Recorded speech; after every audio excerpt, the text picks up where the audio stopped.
Sapere Aude. Atrévete a saber.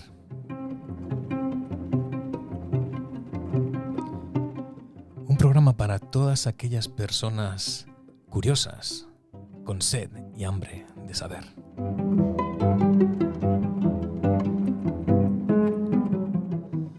Hoy vamos a abordar un tema muy interesante, literario, filosófico, político quizás también.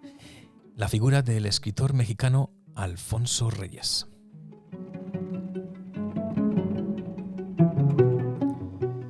Y para eso contaremos con la presencia telefónica en la distancia, en México y aquí nosotros en Madrid, del profesor Alberto Enríquez Perea.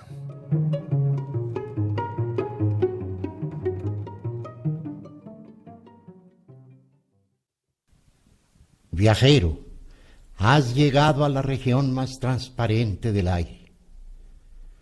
En la era de los descubrimientos aparecen libros llenos de noticias extraordinarias y amenas narraciones geográficas. Así es como comienza uno de los libros quizás más emblemáticos de Alfonso Reyes, que se titula Visión de Anáhuac.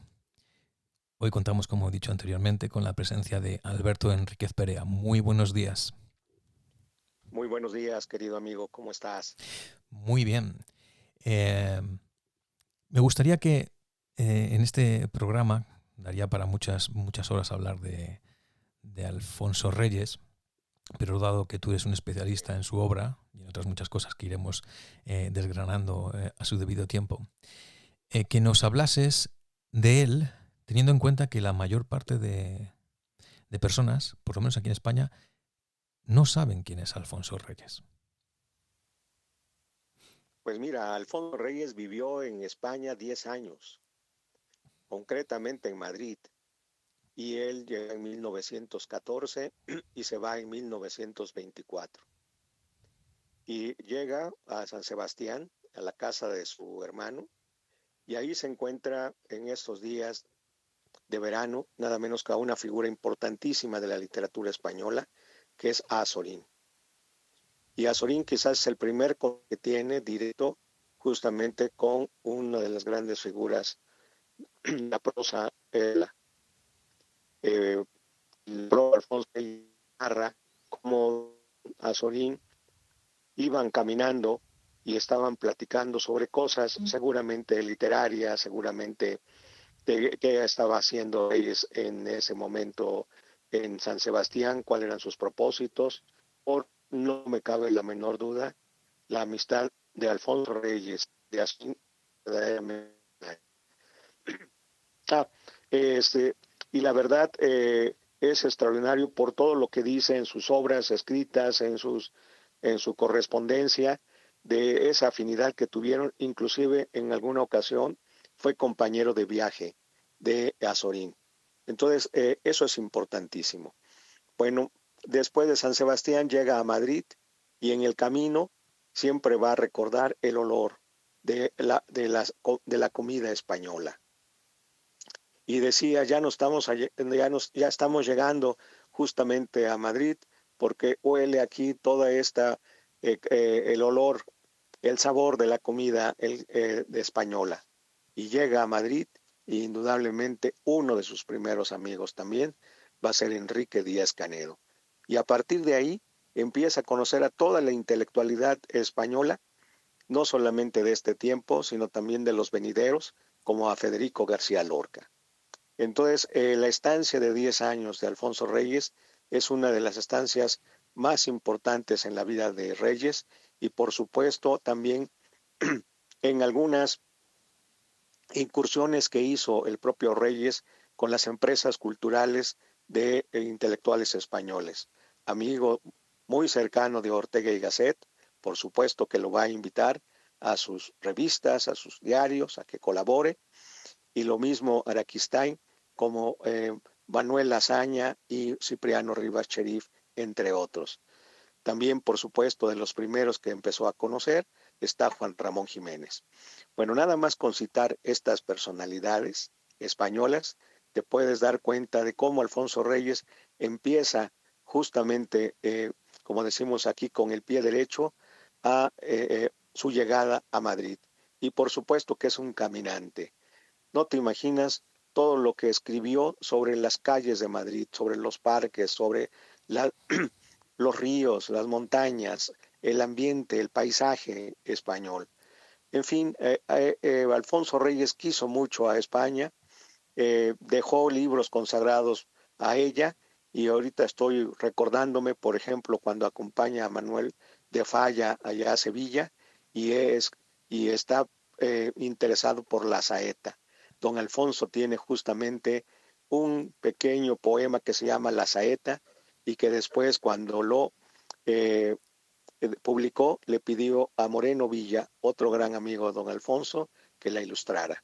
En fin, como verás, Alfonso Reyes está muy presente en la cultura española, Ujú. en la inteligencia española y bueno, son 10 años, toda una vida realmente.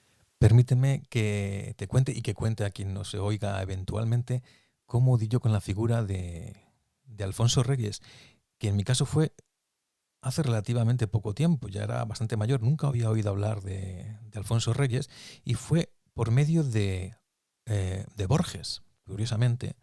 Sí. Estaba escuchando una entrevista que le hicieron allá por los, no sé si era finales de los 70 o principios de los años 80. Y entonces habló de un tal Reyes que según él era el mejor escritor del siglo XX en castellano. Total que entonces me puse a indagar a ver quién era este Alfonso Reyes y me fui a la Casa de México en Madrid, a la librería que tenían allí, porque anteriormente intenté buscar libros de Alfonso Reyes, pero lamentablemente no son libros fáciles de encontrar. Son libros de viejo normalmente y muchos de ellos ya descatalogados, aquí en España al menos. Fui a la Casa de México y en la librería pues pregunté sobre Alfonso Reyes y de ahí también me fui con otro pequeño regalo, porque descubrí a Alfonso Reyes, es verdad, pero también a Julio Torri y a Jorge Oh, claro. Ibargüengoitia. Sí. Eh, y lo que quiero decir, estoy contando esto porque eh, lamentablemente eh, Alfonso Reyes no es un escritor muy conocido. Permíteme que te lea un muy breve texto de Jorge Luis Borges, que decía lo siguiente al Sí. respecto de Reyes, y luego haces tú el comentario que estimes oportuno. Pienso en Reyes como en el más fino estilista de la prosa española de nuestro siglo. En materia de escritura aprendí mucho de él en cuanto a sinceridad y simplicidad. Quizá Alfonso Reyes no haya logrado la fama que merece porque a un escritor le conviene que se lo vincule con un libro, aunque ese libro no sea el mejor de los suyos. El nombre de Goethe, por ejemplo, está unido al de Fausto, el de Cervantes al Quijote. Reyes está, como Quevedo, diseminado a través de toda su obra. Yo pienso ahora en El Deslinde o en Ifigenia Cruel, dos textos suyos admirables, pero creo que ninguno de esos libros es la cifra de Alfonso Reyes. Eso lo decía Borges. Sí. Bueno, es una opinión indudablemente valiosa, pero yo creo que cualquier libro de Alfonso Reyes te puede dar una idea de lo que es él y lo que se estaba proponiendo. Es cierto, Ifigenia Cruel es un texto muy importante en la vida misma de Reyes, y el deslinde es una de las cosas quizás más audaces de lo que hizo Alfonso Reyes ya en México, ¿no? Ya cuando está aquí definitivamente, como recordarás, después de lo que estábamos comentando, estuvo 10 años en España, unos 3 años en París, pero ya como diplomático, después se va a Sudamérica y en 1939 ya está aquí en México definitivamente hasta su muerte en 1959. Entonces, también es un dato importante, en 1939 el presidente de México, Lázaro Cárdenas, lo designa presidente de la Casa de España en México, que se va a encargar de recibir al exilio español. Más tarde se la transforma el propio Reyes y se crea el Colegio de México, que es una de las instituciones de educación superior que tiene fama indudablemente internacional. Bueno, en esos años que está dirigiendo el Colegio de México es cuando escribe El Deslinde, un libro que aquí en México fue muy polémico, que suscitó incluso simposios, se editaron artículos de periódico, se hicieron reseñas, etcétera. Causó mucho, pero mucha sensación. Es un libro verdaderamente formidable. Y bueno, pues mira, yo creo que la idea de también haber hecho la obra completa son 26 tomos y creo que todavía saldría un tomito más porque se siguen encontrando cosas de Alfonso Reyes, serían 27. Te da muestra de las preocupaciones de Reyes. Si tú tienes enfrente los 26 tomos, te vas a dar cuenta, por ejemplo, la época española, en la época de Francia, cuando estuvo en Argentina, la época mexicana, sus preocupaciones sobre México, sobre el mundo, sus temas, periodismo, filosofía, historia, crítica literaria, poesía. Yo creo que es de las figuras más completas que ha dado la inteligencia española, española en el sentido de la lengua, del fruto, de la conciencia, de que tenemos una lengua maravillosa y que don Alfonso la explotó y la exploró intensamente. Entonces, en esos 26 tomos, ahí están esas preocupaciones, incluido lo que dice Borges sobre los trabajos sobre Goethe. No es un tomazo ese libro. Entonces, yo creo que eso podríamos decir en una lectura muy rápida de los 26 tomos de las obras completas, que yo creo que ya con eso te puede decir toda la vida consagrada al estudio y consagrada a la reflexión y a la meditación de temas muy difíciles y muy complejos. Y luego, pues hay algo también que no deben olvidar los españoles ni nosotros los mexicanos, que también fue un gongorista, ¿no? Que por eso, desde que llega a Madrid, pues está, digamos, como una novedad el propio Reyes, que es uno de los primeros que empiezan a trabajar la obra de Góngora. Y además va a trabajar con uno de los grandes maestros franceses que van a hacer van a hacer la obra de Góngora. Entonces, es un periodo muy fértil el que hace eh, de la vida Alfonso Reyes allí en Madrid. Mucho trabajo, mucha dedicación a estudiar y a rescatar obras que, como toda la escuela que hay ya en Madrid, se está tratando en ese momento de rescatar la literatura española. Pero bueno, ese es el comentario que te podría hacer. Uh-huh. Para quienes no conocen la figura de Alfonso Reyes, aunque ya nos has esbozado parte de su vida literaria, me gustaría que nos hicieras lo más breve que puedas un resumen de su vida. Porque Alfonso Reyes habla mucho de su infancia y le afectó Sí. mucho la muerte de su padre. Ten en cuenta que la mayor parte de personas en España que no sean grandes lectores conocen muy poco de la historia de México y casi nada de Alfonso Reyes. Muy bien, pues mira, Alfonso Reyes nació en Monterrey en 1889. Es un estado que está al norte de la República Mexicana. Su padre en esos momentos era gobernador del estado de Nuevo León, un estado muy importante, en la cual el gobernador de Nuevo León lo sacó prácticamente de la pobreza para hacer un emporio industrial.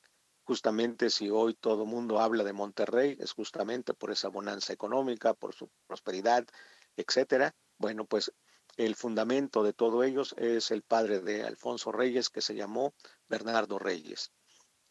Poco tiempo después, Alfonso Reyes llega a México a estudiar en la Escuela Nacional Preparatoria y después se va a la Escuela Nacional de Jurisprudencia porque él es abogado, él sale como abogado. Bueno, en esos años juveniles se encuentra con dos grupos muy importantes que van a empezar a preocuparse por la situación política y también por la situación cultural. No se les olvide que por estos años está gobernando Porfirio Díaz, que ya lleva 3 décadas en el poder y que hay una demanda para que él ya deje justamente la presidencia de la República. Pero también está esta juventud que reclama indudablemente nuevos caminos para México, que a través de la revista Sabia Moderna y el Ateneo de la Juventud donde va a sacar, pero a muchísima intelectualidad mexicana, para que de verdad es el momento más importante en estos años. Ahí va a salir justamente Julio Torri, José Vasconcelos, Caso, etcétera. Todos estos nombres que hoy se conocen en la literatura mexicana, pues sale de este grupo del Ateneo de la Juventud. Eh, Como tú decías, pues indudablemente el padre de Bernardo Reyes, él era una persona con una fama indudablemente muy grande en el ámbito político y siempre se pensó que él podría sustituir a Díaz. No se pudo, no quiso romper con Díaz, entonces Díaz lo que hizo fue pues prácticamente quitarlo del poder y mandarlo al exilio a París. En eso se sucede la Revolución Mexicana y hay otros cambios. Y ahí está Alfonso Reyes, siempre en la palestra. Para estos años ya tiene su primer libro publicado, 1911, Cuestiones Estéticas. Regresa su padre de París. Desafortunadamente él no se une a la revolución maderista y poco después, porque se levanta en armas, se va preso, sale de la cárcel, intenta asaltar el Palacio Nacional y cae muerto en febrero de 1913. Eso es lo que tú señalabas, que es una de las grandes tragedias de Alfonso Reyes, que después va a sacar nada menos como un desahogo de esas preocupaciones íntimas, Ifigenia Cruel. Ahí no se puede ver con el usurpador, que es Victoriano Huerta. Por supuesto que don Alfonso no quiere para nada a Huerta, lo conoce muy bien, sabe quién es y decide entonces Huerta expulsarlo del país y se va a Francia. Está en un año ahí en Francia y después se va 10 años a España, como he dicho. Más tarde, indudablemente la suerte le ayuda. Llegan otros amigos al gobierno de México que están viendo que se está desperdiciando realmente una figura como la de Reyes y lo invitan a que regrese al servicio exterior mexicano porque un año ya lo había hecho desde un puesto muy elemental, ¿verdad? Desde el primer peldaño del servicio exterior mexicano. Llega entonces en España como secretario, etcétera. Llega después como como ministro de México en París y más adelante va a ser embajador de México en Buenos Aires y Brasil. Ahí está por lo menos 10 años, más tiempo en Brasil, de 1930 a 1936. Y como te decía, a partir de 1939 está justamente en México ya definitivamente. En todo este tiempo se dedica a la investigación, se dedica a la publicación de sus libros, ¿verdad? También le gusta fundar instituciones, eh, crea su propio correo que se llama Monterrey, Correo Literario de Alfonso Reyes, tiene una correspondencia vastísima, que yo creo que si se publicara toda la correspondencia, son 2 gavetas metálicas. No sé, hay como 20 y tantos mil o 30 y tantos mil documentos. Yo creo que salen más de 26 tomos nada más de correspondencia. En fin, es un hombre que realmente, así en breve tiempo, eso fue lo que hizo y siempre pensó en México, en América Latina, por supuesto en España. No podría dejar a España a un lado porque él muy bien sabía y siempre lo dijo así, formaba parte de nuestra cultura. Y bueno, preocupaciones muy propias que a veces también se nos olvida, como es la historia y la filosofía. Incluso yo en un trabajo lo he reivindicado como uno de nuestros grandes escritores políticos. Exactamente. Historiador, era un polímata, un verdadero erudito, no erudito, porque a lo mejor erudito tiene una connotación como de alguien que es aburrido en el conocimiento, no. Alfonso Reyes era también disfrutón, no sé si utilizáis ahí ese adjetivo No, en disfrutó mucho, exactamente. Mira, voy a leer, sí, disfrutaba mucho. En cada exactamente. país ahí de España, bueno, no te imaginas, ¿no? Ujú. Tiene un libro que se llama Cocina y Bodega.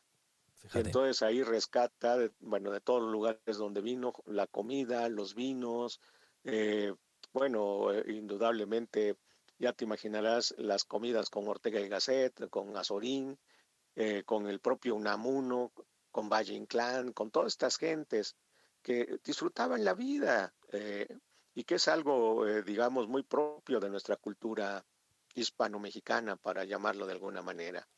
Ujú. Mira, Entonces sí, Sí. era un hombre que disfrutaba Ujú. eh, este, la comida, el vino, eh, la música, bueno, ya te decía, amigo de Falla, Ujú. en fin, es un hombre que realmente es, por decirlo así, completo en toda la extensión de la palabra. Totalmente de acuerdo con esa apreciación que acabas de hacer. Mira, voy a leer un fragmento, creo recordar, no estoy seguro ahora porque yo muchas veces tomo nota de cosas que leo, pero luego se me olvida anotar de dónde, de qué libros salieron. Creo que esto es de la Cartilla Sí, Moral, pero no estoy seguro. Dice Alfonso Reyes: el hombre debe educarse para el bien. Esta educación y las doctrinas que en ella se inspira constituyen la moral o ética. La palabra moral procede del latín, la palabra ética procede del sí, griego. efectivamente, es de la Cardilla, ¿no? Es un texto muy polémico, muy ahora en estos tiempos de aquí mexicanos, se le ha dado mucha importancia, se ha discutido mucho el alcance de este trabajo de Alfonso Reyes, pero es un texto muy importante. Ujú. Y yéndonos a la parte histórica o política, otra frase de Alfonso Reyes que sí que me gustaría que comentases, porque tú conoces muy bien también de hecho eres especialista en pensamiento político. La historia que acaba de pasar es siempre la menos apreciada. Las nuevas Ya, generaciones se desenvuelven en pugna contra ella y tienden, por economía mental, a compendiarla en un solo emblema para de una vez liquidarla. El pasado inmediato. ¿Hay nada más así impopular? es.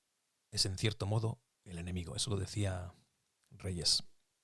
Sí, y es justo con esas palabras empieza uno de los ensayos más grandiosos de Alfonso Reyes, que se llama justamente Pasado Inmediato, ¿no? Ujú. Y eso va a ser justamente aquí en México se va a publicar Pasado Inmediato y otros ensayos, donde reúne este trabajo y otros muy importantes entre ellos. Y por cierto, quizás también sea muy olvidado Genaro Estrada en España. Genaro Sí. Estrada es una de las figuras importantísimas para nosotros en México, pero también para España, por muchas razones. Entre otras, fue indudablemente nuestro representante diplomático en Madrid. Se hizo de amistades como no te imaginas, igual que Reyes, y cuando regresa en 1936 siempre estuvo preocupado, ya estaba, empezaba la cuestión de, pues que ya se veía que pronto iba a haber una guerra civil, y cuando estalla la guerra civil, por supuesto que está preocupadísimo por la suerte de no solo de sus amigos, sino de la intelectualidad española. Y él es uno de los primeros que empieza a escribir a intelectuales eh, de varias especialidades para que no solamente vengan a dar conferencias a México, sino se empiecen a quedar a México, fíjate, que ese es un dato importante. Es cierto que hay muchos, que Cosío Villegas, entre otros, también invitan a intelectuales españoles a que vengan a México a dar conferencias y que empiecen a ver también qué es México, qué está pasando en México en estos años. Y Genaro Estrada va más allá todavía.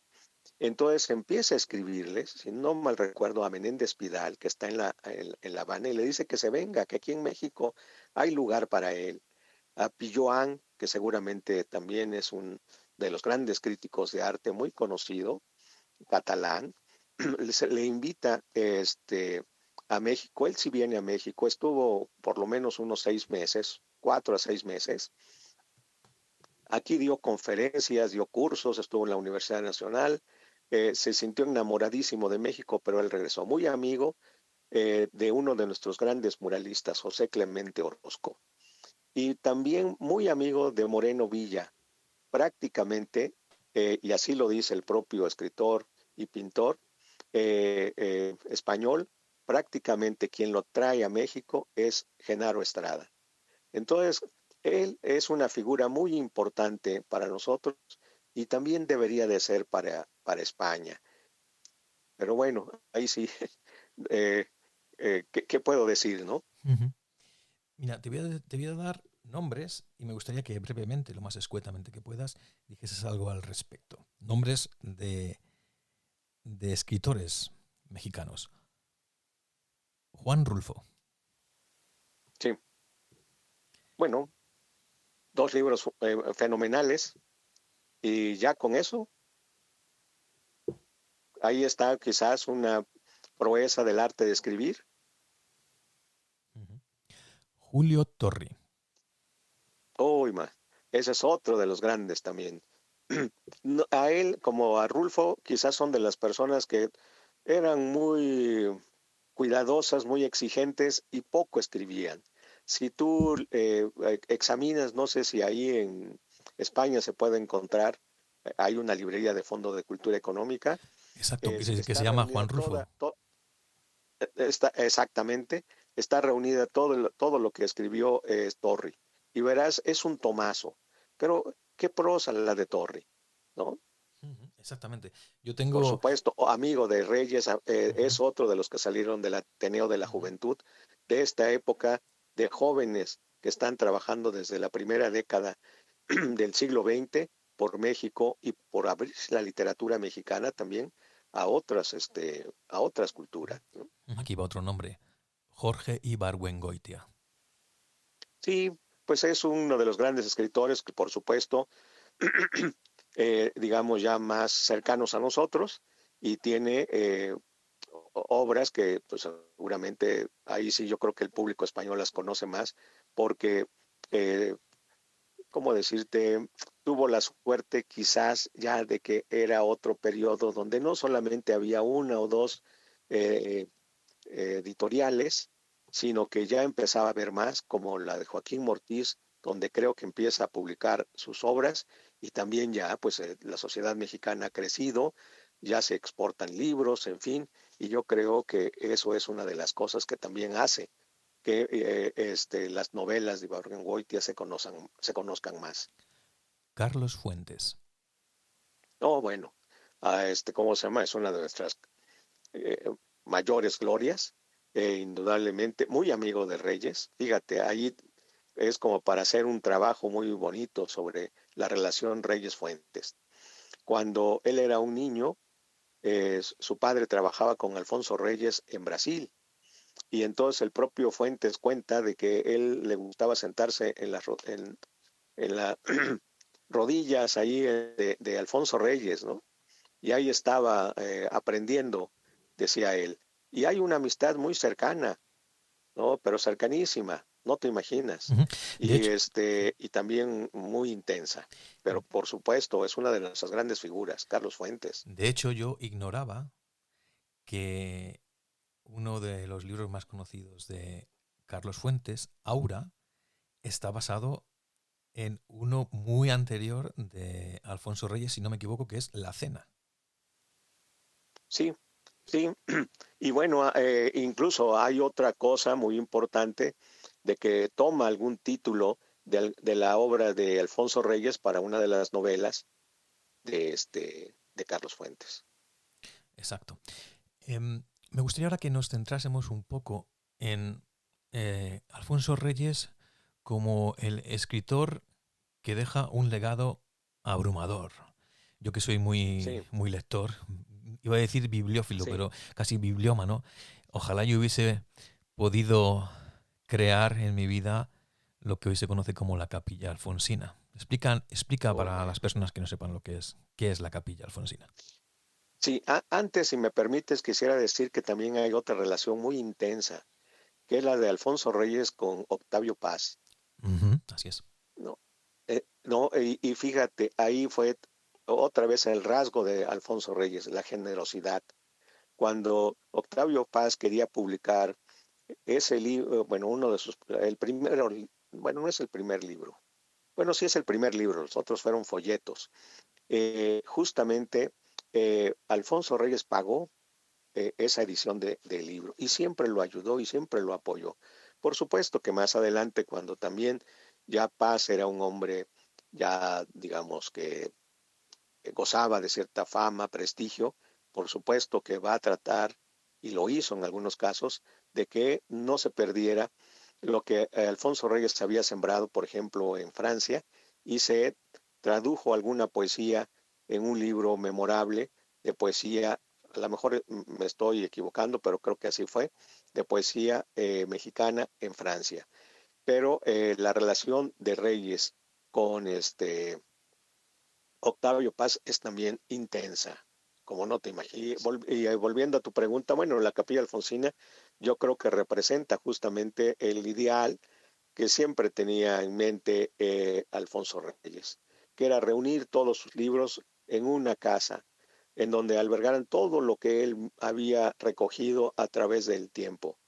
Entonces, fíjate, eh, por lo menos desde 1913 hasta 1939, que está fuera del país, se lleva pocos libros al extranjero, casi algunos de su padre, de la biblioteca de su padre. Pero tú lo puedes leer también en la correspondencia que tiene con varios amigos, cómo se va haciendo de sus libros y también cómo se va haciendo de cosas de primeras ediciones que le van regalando amigos como Azorín, además de los libros dedicados de todos ellos, ¿no? Y claro, los otros 20 años, que ya está en mejor posición, digamos, económica, bueno, no sé si económica, ya en una posición más tranquila, que ya está en el país, que ya sabe que no va a andar de un lado para otro, eso que se llama la gitanería dorada, ¿verdad? Que es la Ujú. diplomacia. Entonces, por supuesto que va reuniendo en esa capilla sus libros, sus papeles, ¿verdad? Su correspondencia, sus manuscritos, y también fíjate que hay ahí obra pictórica. Entonces, tú puedes encontrar trabajos de españoles, de franceses, por supuesto, de América Latina, en fin, todos aquellos amigos que se acercaban a Alfonso Reyes y sabían que indudablemente otra de sus rasgos era que era un apasionado por la pintura. Entonces, ir a la Capilla Alfonsina es quizás como ir a la casa de Azorín, ¿verdad? Que es una casa espléndida, que la conocí muy bien y que me encantó estar ahí por la amistad de Alfonso Reyes con Azorín. En fin, yo creo que vale la pena que un español interesado en la cultura mexicana visite la Capilla Alfonsina porque es indudablemente una casa dedicada a los libros y a las amistades. Y Capilla se lo puso nada menos que su amigo Enrique Díaz Canedo.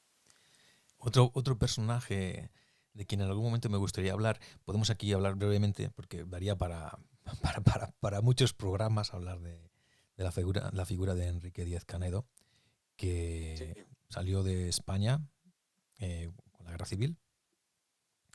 Y bueno, sí, fue un crítico literario. No pienses que a Canedo hoy en día se le conoce aquí en España, ¿sabes? Yo he leído, tiene un libro que lo editó Renacimiento, que se titula Desde el exilio, que son textos, artículos de crítica literaria, que es bellísimo. Y es una lástima fíjate. que yo reivindico en la figura de Díaz Canedo, porque Sí, escribía muy bien, era muy buen escritor. muy buen escritor y traductor también. Exactamente. Él tradujo, por ejemplo, la poesía francesa y además fue diplomático. Fíjate, cómo es la vida realmente. A veces la vida es paradójica, es intensa, contradictoria, lo que tú quieras. Pero el primer amigo español, que así lo dice don Alfonso en algunas de sus obras, es Enrique Díaz Canedo. Con él va a mantener una amistad como no te imaginas. Bueno, en 1936, cuando va por segunda ocasión Alfonso Reyes a Buenos Aires como embajador, quien está de embajador de la República Española es Enrique Díaz Canedo. Y los dos amigos van justamente a estar presente en el momento exacto de la rebelión militar, ¿no?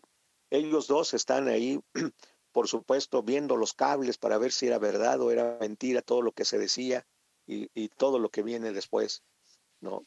Entonces, en 36, y no me recuerdo, creo que sale Enrique Díaz Canedo en febrero del 37, van a ser no solamente una amistad que ya está refrendada desde hacía mucho tiempo, sino van a ser los dos los defensores de la República Española en Buenos Aires, porque Buenos Aires es una sociedad, por supuesto, liberal y lo que tú quieras, pero también tiene grupos conservadores muy fuertes, ¿no? En esos años, la ciudad de Buenos Aires ya está gobernada por un fascista, ¿sí? Entonces, a los republicanos españoles que van llegando, se les trata muy mal. En fin, la defensa que hacen de la República Española y de los intelectuales que van llegando a Buenos Aires es verdaderamente ejemplar, y indudablemente que está ahí Alfonso Reyes y Enrique Díaz Canedo. Es una página verdaderamente notable. Es una página que el propio Reyes ha dicho que no se ha, imagínate, eso estamos hablando de hace casi 80 años o más. Es una página de la que no se ha reivindicado a don Enrique como un diplomático que, a pesar de las limitaciones por las circunstancias, defendió siempre la legalidad de la República Española y de su gobierno legítimo, que era la de don Manuel Azaña. Es una página olvidada, ¿eh?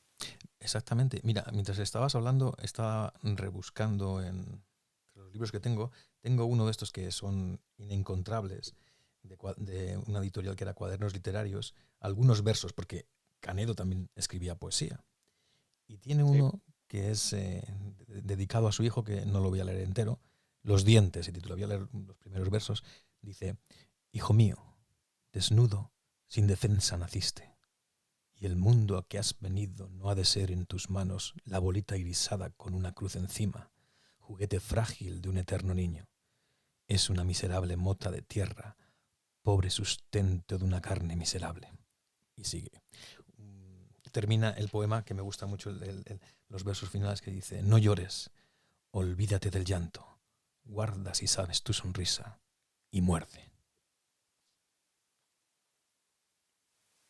Sí, increíble.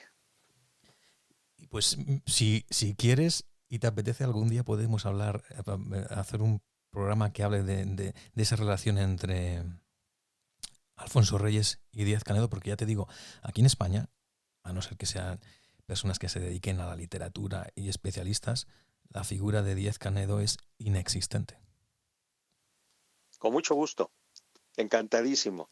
Y por cierto, esa colección de cuadernos literarios, que dices es un formato pequeño. Exactamente. No, la fundan, entre otros, también Alfonso Reyes, y el primer número de la colección es un libro de Reyes, que ahorita no me acuerdo el título. Calendario. Tú has de tener toda la colección. No tengo, es que te cuento, porque cuando yo conocí yo a Alfonso Reyes lo conocí con 47 años, tengo 50 ahora, ¿vale? O sea, que no hace tanto que sé de la figura de Alfonso Reyes. Estás joven, maestro. Lo que ocurre es que me sorprendió... En plena vida. Exactamente. Lo que ocurre es que me sorprendió tanto encontrar a alguien que escribiese tan bien en español. O sea, sí. Es que leer a Alfonso Reyes es una gozada.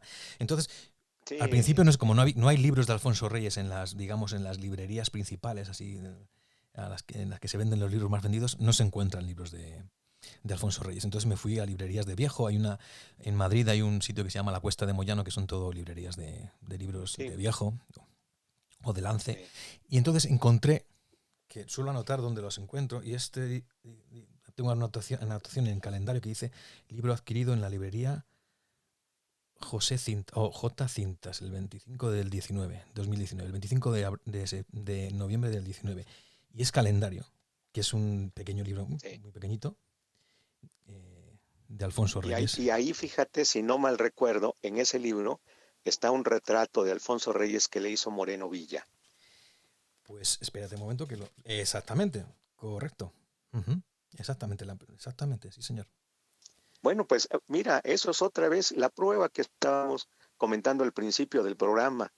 La intensa relación que tiene Alfonso Reyes con los españoles de varias generaciones, ¿no? Esta es una nueva generación, indudablemente, la de Moreno Villa, quizás no tanto Enrique Díaz Canedo.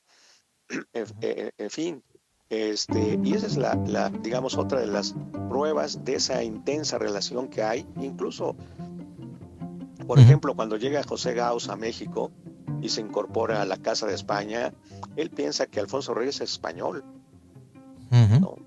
Porque de todo, digamos, el dato, como dicen allá en España, la seña más importante, pues, ¿quién era aquí en la Ciudad de México? Pues Alfonso Reyes, ¿no? ¿Y Exacto. a quién había que buscar? Pues Alfonso Reyes. ¿Y a quién tenía unos que pedir ayuda? Pues Alfonso Reyes.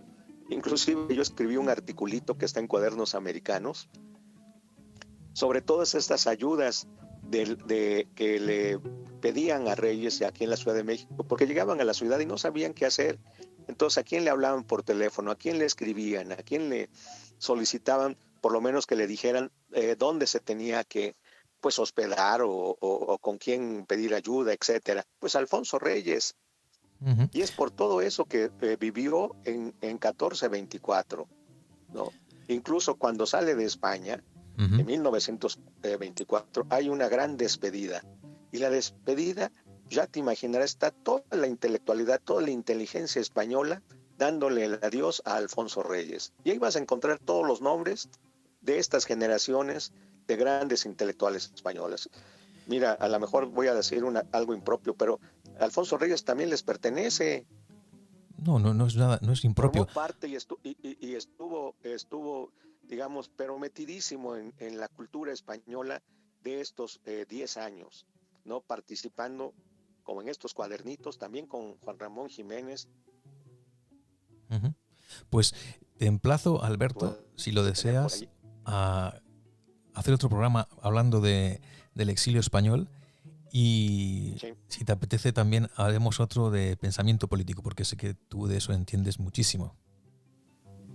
Pues cuando gustes, amigo querido. No, pues, estoy a tus órdenes, ya sabes. Pues muchas gracias, Alberto, y nos hablamos pronto. Muchas gracias. Y un saludo desde Madrid. Bueno, saludos desde México.